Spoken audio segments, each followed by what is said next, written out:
Selamat pagi, perkenalkan saya Amelia Damayanti dengan NIM 247.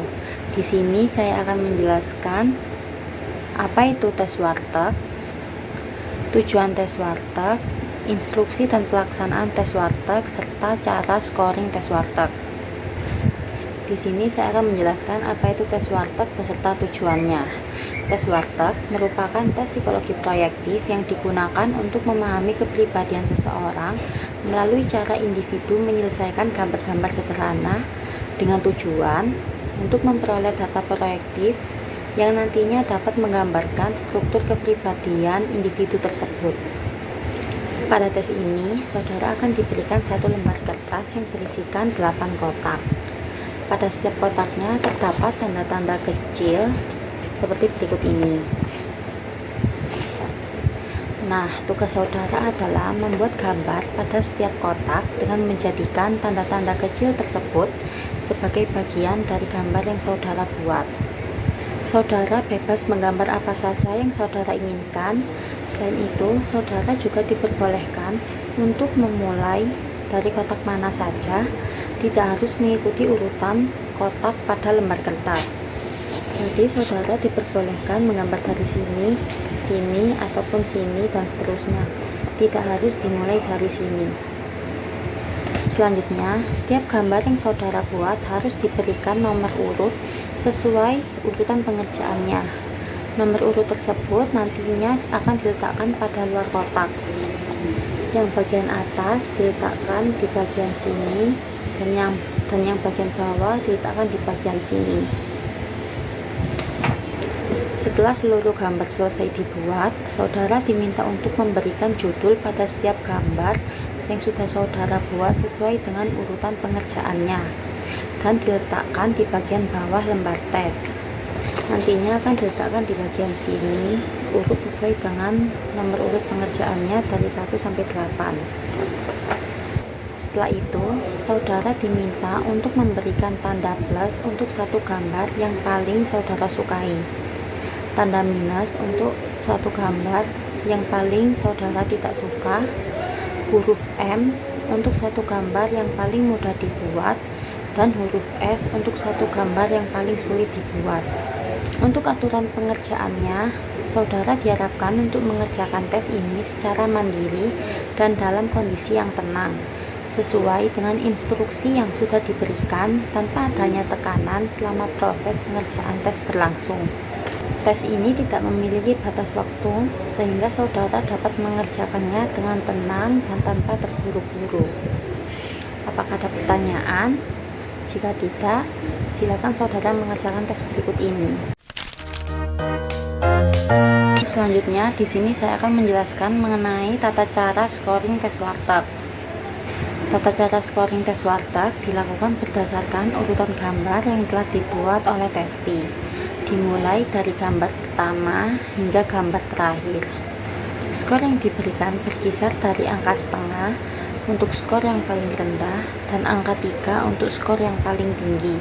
Skor ini diberikan untuk menunjukkan kualitas gambar testi menurut preferensi tester. Lalu di sini terdapat 2 lembar scoring. Ini lembar pertama dan ini lembar kedua. Pada lembar pertama terdapat tabel yang digunakan untuk mengisi skor sesuai dengan kriteria scoring yang sudah ditetapkan. Contohnya di sini ada animate, inanimate, atmosphere, utility, ornamen, dan seterusnya. Lalu di sini ada fancy, simbolisme, original, simetrik, asimetrik, dan seterusnya. Lalu selanjutnya pada scoring tes warteg terdapat aspek-aspek yang akan dinilai, yaitu terdiri dari 5 aspek, antara lain yang pertama ada urutan gambar, menunjukkan kotak yang digambar pertama kali oleh individu sesuai dengan nomor urut pengerjaannya yang telah ditentukan sebelumnya. Lalu yang kedua ada tekanan garis. Tekanan garis ini menggambarkan tingkat energi dan ketegasan individu yang terlihat dari penggunaan garis tipis maupun tebal pada saat testi menggambar. Lalu yang ketiga ada ukuran gambar. Ukuran gambar ini berkaitan dengan cara individu mengekspresikan diri yang dapat dilihat dari apakah gambar tersebut memenuhi bidang kotak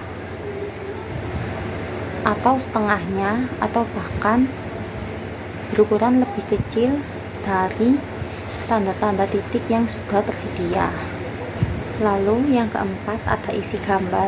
Isi gambar ini mengacu pada tema atau objek yang digambarkan oleh testi ketika tes berlangsung. Lalu yang kelima ada integrasi stimulus. Integrasi stimulus ini menjelaskan kemampuan individu dalam mengembangkan tanda-tanda kecil menjadi suatu gambar yang memiliki makna.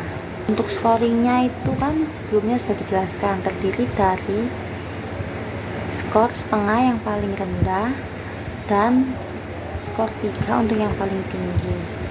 Tata cara penulisan untuk skor setengah ditulis dengan tanda garis miring, skor 1 ditulis dengan tanda X, skor 1,5 ditulis dengan tanda X dan garis miring, skor 2 ditulis dengan tanda X 2 kali, skor 2,5 ditulis dengan tanda X 2 kali dan garis miring, dan yang terakhir skor 3 ditulis dengan tanda X 3 kali. Selanjutnya, tadi kan sudah dijelaskan bahwa scoring dilakukan dengan mengacu pada handout yang sudah disediakan. Proses penilaiannya disesuaikan dengan gambar yang dibuat oleh testi berdasarkan pemenuhan aspek-aspek yang dinilai. Nah, di sini terdapat nomor-nomor. Ini diisi nomor 1 berarti gambar yang pertama kali dibuat, ke nomor 2, 3 dan sampai nomor 8. Nah, contohnya itu apabila aspek animate mendapat skor 2,5, maka cara penulisannya yaitu X 2 kali dan garis miring diletakkan di nomor 1 apabila gambar pertama memenuhi aspek animate. Lalu selanjutnya misalnya pada gambar 3 memenuhi aspek expanded terletak di sini. Apabila aspek expanded memenuhi pada gambar 3, maka diletakkan di sini, dan seterusnya. Selanjutnya, setelah seluruh gambar dinilai, hasil scoring pada setiap aspek dijumlahkan dan dicantumkan pada kolom total sesuai dengan masing-masing aspek. Jadi caranya itu, apabila seluruh gambar sudah di scoring sesuai aspek yang memenuhi, setiap aspek diletakkan di sebelah sini di kolom total.